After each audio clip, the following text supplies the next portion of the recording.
going?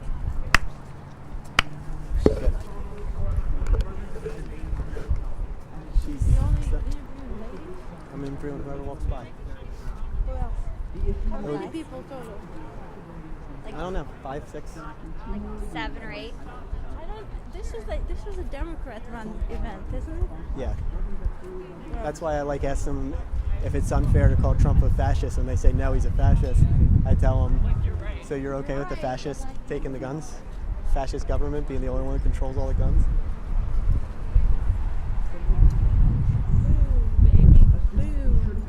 Boom, boom. Guy with the sign. Excuse me. You guys mind if I talk to you about your sign? The sign? Uh-huh. If not, you guys, if you want to talk about your sign, you can. If not, How long will it take? however long it takes, whenever you're done. You can be done now. We were All right. trying to catch Yeah, Have I'm a good sorry. one. That's why I asked. You mind if I talk to you about your sign? I'm kind of in a hurry right now. Okay, sounds good.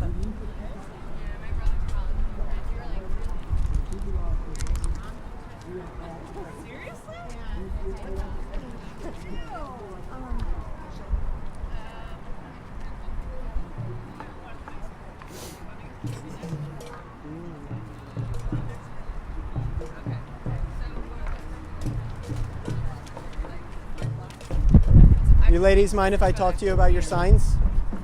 I'm sorry? You mind if I talk to you about your signs? Sure. All right. Could you mind telling me just what your sign says and what it means to you? This teacher's had enough. I'm a high school teacher, so this issue is really important to me. Gun violence is a reality. You never think it's going to be your school, and then it could be.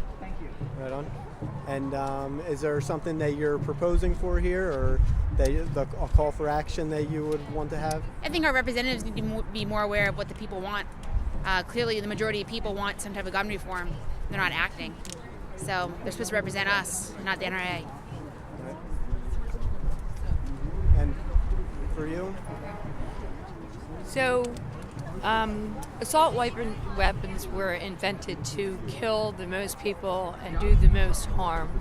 The bullets turn once they get into your body for mass destruction of your organs. There is no reason that we should be having these guns on our street to be used against our children or against any of our people in this country. They are weapons of war, and that's where they should be. And what would your call of action be? Or I would like to see all assault weapons banned and also large magazines. all right. And when we do this ban, how would you propose removing them from the military and the police? I think the military and the police should be allowed to have those weapons. I think that there are certain circumstances when those are needed, especially in the military. Police are I'm not quite so sure about the police, but the military needs them, but the average person does not need to have an assault rifle to either hunt or to protect themselves. All right. So from the year 1900 to the year 2000, there was 250 million people who were killed at the hands of their own government. What would you say to those people about the military needing the assault rifles? That's an interesting question. In legitimate war or in regime change? I think those are two different situations. In legitimate war, it's 6 times less. But this is through democide, where the government actually kills its own people, like Stalin and Mao, Hitler. Right. And are they doing now also? You know, although nowadays it's not so much the assault rifle, it is the machetes, and that's the area that they're in. So I have not thought about that, and it's a good question to think about, how that relates. All right. And then with the police having the guns, police are 4 times more likely to commit domestic violence than your average citizen. Well, they will do that with a handgun as well as an assault rifle. You know, I think that gun control in general needs to be tightened, but I think that there are certain places where you can start. And if you're going to talk about a policeman having a gun, it'd be very difficult for him not to have a gun to commit domestic violence. I mean, they are licensed to carry, and unfortunately that's what our country is right now. And I therefore think the police regulation would be very tough. so do you think with the police brutality problems we have in the country, it's wise to have the police being the ones with the monopoly on the guns? I still think that it's proper for the police able to carry.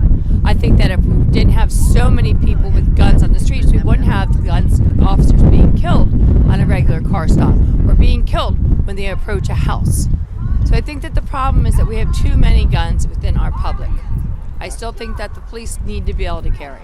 What about the statistics on the 9 states where they banned open carry, where police officers get killed more often in those states after the banning of open carry? You're saying they are more likely to be killed after the open carry laws were passed? Correct.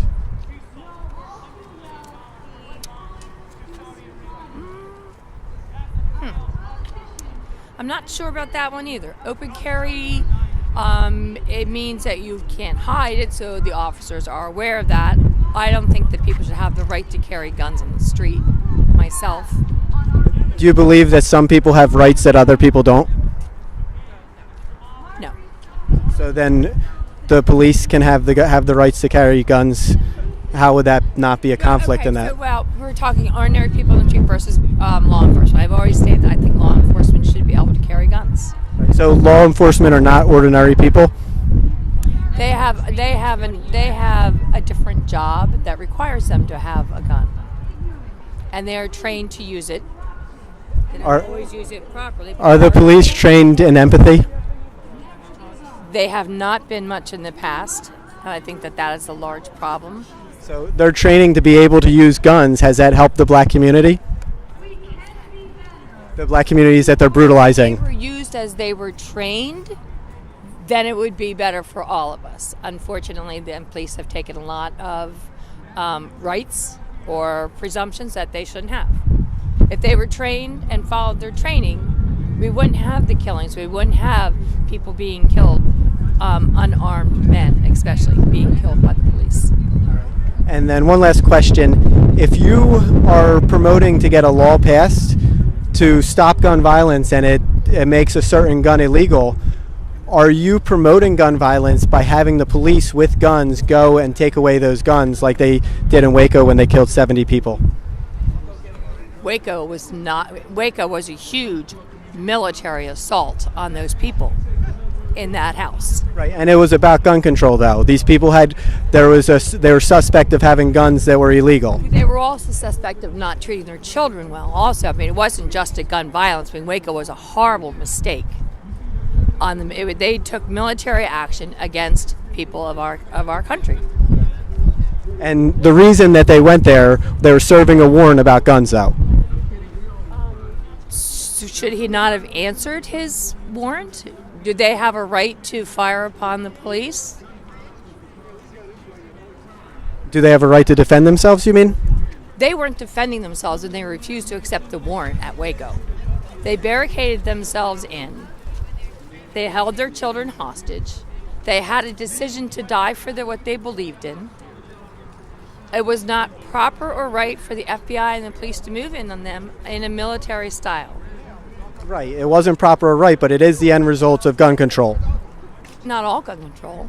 Well, not the gun controls that the people peacefully hand over, but if you decide that you want to maintain your right to defend yourself, it is. That wasn't, if they had accepted the warrant to appear in front of our court, which is our judicial system, which is there to handle proper laws and proper administration, then Waco would not have happened. Right, and if the military didn't fly helicopters and shoot indiscriminately into a building filled with people. The reaction and the mountain that was taken was terrible. You're going to talk about the bombings in Philadelphia too. You know, where were we when they built on the kids down? We're in Philadelphia with the bombings and the children that died. You know about that too, right? MOVE. Do you know about MOVE right here in Philadelphia? I'm not familiar enough with Then MOVE you should find yourself out about MOVE, because MOVE is a very similar situation where they refused to abide by the laws, and our police force went in with military action and killed and burned those people. So I'm saying there are two sides. People have the right to bear their arms. They also have the right to abide by the laws. And if they had taken their summons when presented to them, that would not have happened. So if the law violates your right, do you still have to obey that law? Your right. What right does it violate when you're summoned to court? You just said that the people have the right to bear law. Right to bear arms, but if you got a summons, which was what happened, they were presented with a legally binding summons to appear in court, which they refuse to accept. Right. So Had nothing to do with their rights of owning guns. Right. So the end result is what you're admitting to all laws is violence if you don't follow the law. If you refuse, it doesn't matter. It could be a peaceful. No. It could be a. What is your motivation with this interview? My position, I would like to see nonviolence and consent be how we operate in our lives. So in every single, and I believe that everybody should operate through nonviolence and consent, and that includes the police and the military. So what you promote you want a is, weapon-free society. well, you obviously can't have a weapon-free society. So who should Weapons have weapons, in exist. your opinion? People should have the right to defend themselves. But the right? police should not, is what you're saying. The police shouldn't exist. Why should you have people that violently tell you what to do? Right? They don't always violently tell you what Right, to if do. you obey. Right? If you don't, you could be going 5 miles over the speed limit, right? He turns on his lights and says to pull over. You say, you know what? I didn't hurt anyone, didn't do anything wrong, we are in a and you we are in a refuse. country of laws. If you refuse to obey a law, then you pay the consequences. Well, we're That's what actually- our Constitution was founded on. That's what this country was founded on. We're a government filled with codes and regulation. Law is natural, and laws exist for everyone, and they're the same for everyone. Laws are universal. We are a country of codes and restrictions. Laws are not universal. Laws depend Oh, on sure the they are. government that you elect. Thermodynamics is a law. Laws are, you have the You're right to talking free, between a I'm talking natural law about, and a right, political and or that's the only, constitutional law. you're talking about codes and regulations when you talk about the Natural political laws law. are not human-made. Right, There are exactly. laws They're that natural and live by exist just society because you're here. In a society, you enter a social contract. You agree to abide by that until you break the law. When you break the law, there are consequences for your actions.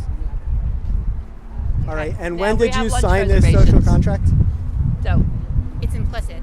All right, and so you're saying by being a citizen is your You social follow contract? the law. Yes. And what does being a citizen mean? Being devoted to your country, following the laws, and abiding by those laws. According to the Constitution, it means you're a subject.